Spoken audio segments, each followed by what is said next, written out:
Assalamualaikum warahmatullahi wabarakatuh. Perkenalkan, nama saya Catherine Safitri, NPM 5020038 dari Prodi PGSD STKIP PGRI Lubulingga.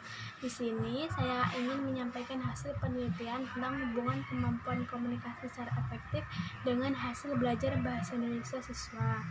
Kemampuan komunikasi secara efektif. Yang pertama kita akan membahas pengertian kemampuan.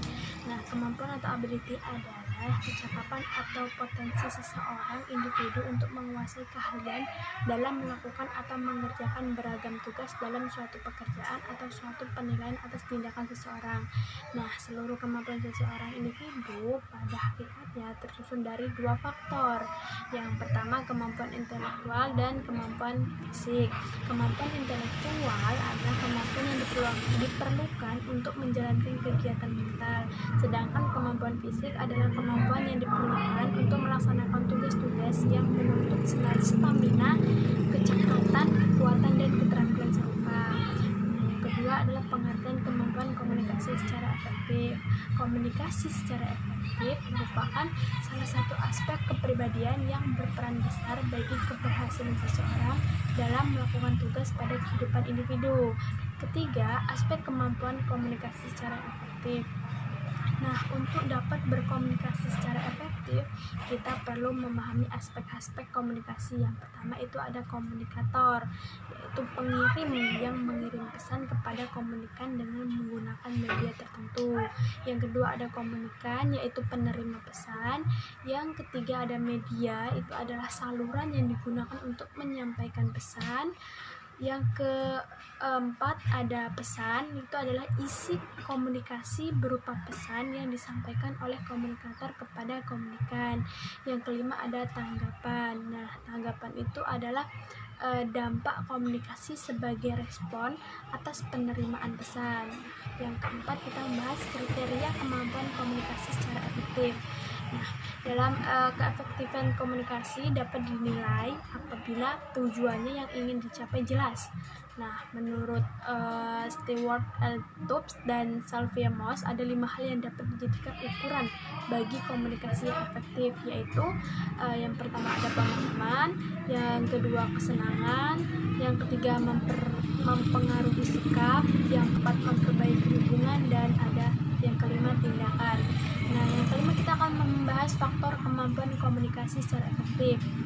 Faktor yang mempengaruhinya itu ada yang pertama pengungkapan diri, itu biasanya lebih banyak terjadi dalam kelompok kecil daripada kelompok besar. Nah, yang kedua, perasaan menyukai akan mempengaruhi pembukaan diri seseorang terhadap penentuan pilihan yang disukai ataupun dicintai.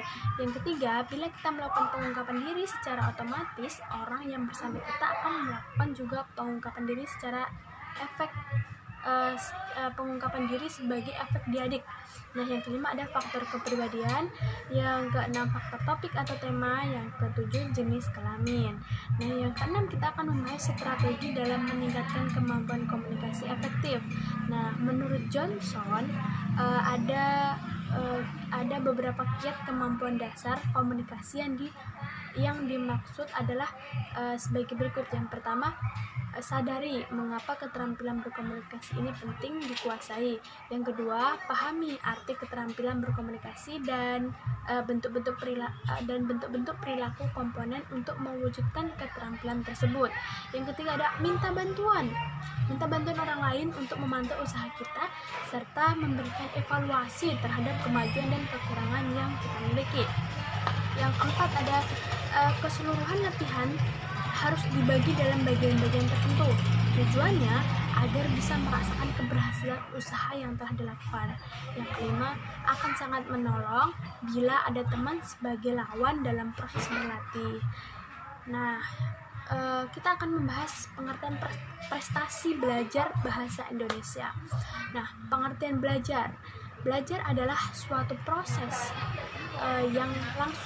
yang berlangsung di dalam diri seseorang yang mengubah tingkah lakunya, baik tingkah laku dalam berpikir, bersikap, dan berbuat. Nah, ciri-ciri belajar menurut Syaiful Bahri Jamarah adalah yang pertama, perubahan yang terjadi secara sadar.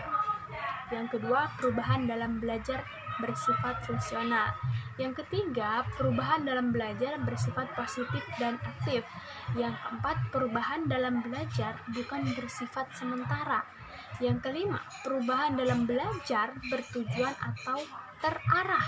Yang keenam, perubahan mencakup seluruh aspek tingkah laku. Nah, pengertian bahasa Indonesia. Bahasa adalah suatu simbolisan yang arbiter yang dipakai oleh anggota suatu masyarakat untuk berkomunikasi dan berinteraksi antar sesama, berlandaskan pada budaya yang mereka miliki bersama.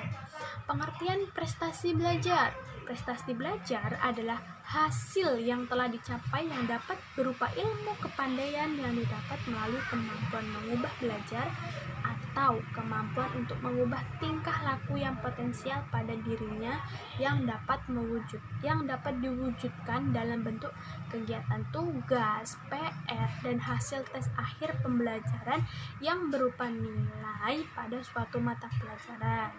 Nah, prestasi belajar siswa juga akan terlihat dari kemampuan mereka saat berkomunikasi dalam proses belajar mengajar, komunikasi dengan guru maupun teman sejawat.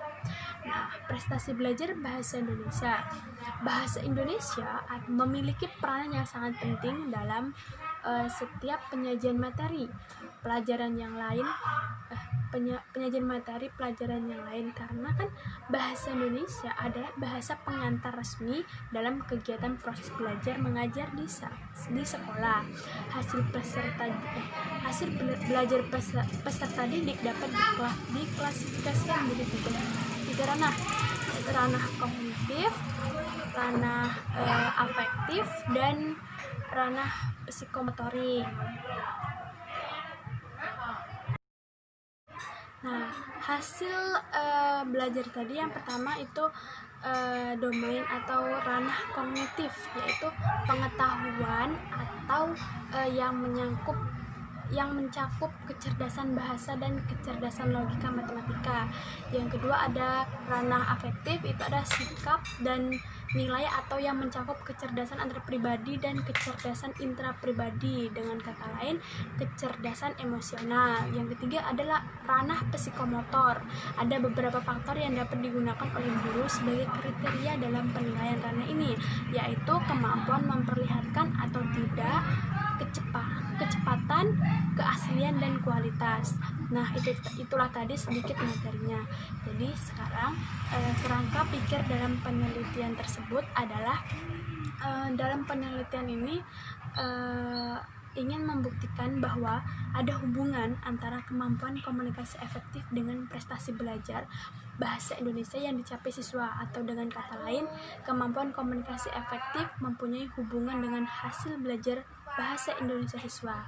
Hipotesisnya ialah menurut Ronnie Coulter, hipotesis adalah dugaan sementara atau jawaban sementara atas permasalahan penelitian di mana memerlukan data untuk menguji kebenaran dugaan tersebut. Nah, di sini dugaannya di sini dugaan yang dihasilkan adalah adanya hubungan antara kemampuan komunikasi efektif dengan prestasi belajar siswa kelas 5 SDN Segugus Diponegoro, Kecamatan Karangkobar, Kabupaten Banjarnegara. Sebelumnya terima kasih, mungkin itu saja yang dapat saya sampaikan. Saya akhiri. Wassalamualaikum warahmatullahi wabarakatuh.